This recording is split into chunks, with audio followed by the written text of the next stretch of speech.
Not yet, not yet. We are good. Jace, look at this place. Unbelievable. Paradise. You know, I can't believe it's been 10 years since Far Cry 3 shipped. It's like yesterday, and at the same time, we're so old now, so... But I guess you lose track of time when you're having fun.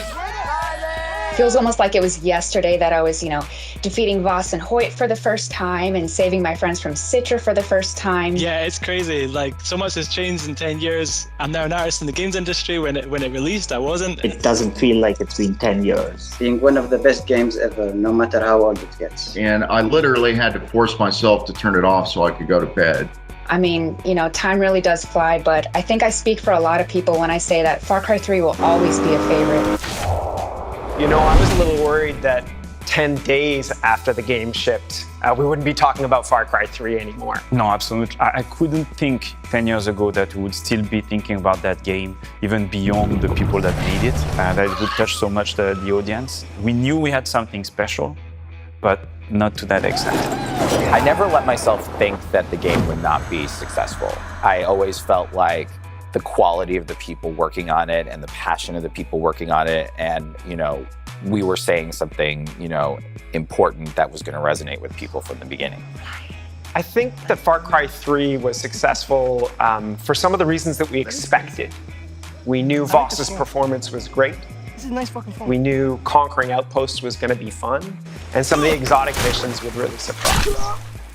But what really surprised us was once players and fans started getting their hands on it, the degree to which they created things that were totally unexpected. My favorite memory of Far Cry 3 actually involves one of my other friends. And she ran into a group of pirates. She didn't have any ammo. She ended up pulling out her repair tool and she started burning them, and it was working. They were catching on fire and screaming and dying, and we really didn't expect that. So it was so funny, and it was one of those moments where, you wish you could go back and experience it over again, because it was just a lot of laughs. At the time, it kind of redefined what an open world game was, and we saw the introduction of the Anecdote Factory. And the Anecdote Factory is that collision of systems that happen in the open world. We end up with surprising moments, you never know where things are going to go, what's going to happen, and that really creates those magical moments for players. Mia runs in and I'm thinking that wasn't part of my plan. It's chaos, everything's gone to shit. And that was the first time I think I played a game where it really was unpredictable in such a way. But then there was this journalist, he coined it with the term Anecdote Factory and was like, oh, yes, that's perfect. And then we've been adopting it and using it ever since. That generated some rave reviews and generated some awards as well that we were pasting on the door of the booth. Well, at the end of the show, we ripped that door off the hinges, put it under our arms, and walked right down Figueroa Drive in downtown LA. The awards mostly made it back to Montreal. I'm not sure if the door survived the night, though. And if the jungle doesn't eat you up alive... And I think with Voss, it was, lightning in a bottle. You're fucking deaf! I said, get the fuck out of here, you chicken fuck! Run, Forrest! Run! I don't think the team really knew what they had until Mando slipped into Voss's skin, right? And I think from that moment on, when it came to those core characters, performance became key for us. I hope you remind you, Papa really, really love you. Because you two white boys, you look very expensive. What we saw there was a character that was unique and that we were able to develop with the actor to bring something completely new. Did I ever tell you the definition of insanity? There was a writer that was a bit frustrated by the years passing by with Far Cry 3, having difficulty to find its actual direction.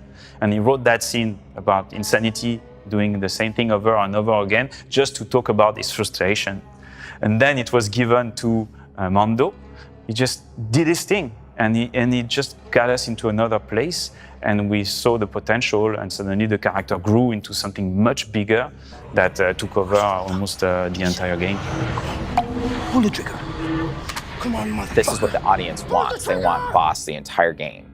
And so if I kill him in the middle, then that's sort of a fuck you in an interesting way, where you don't expect it because You would think that Ubisoft would go all out with this because of the insanity speech and that reveal and everything, and everyone loves that character. And so to take him out of the game, to me, felt really ambitious and exciting.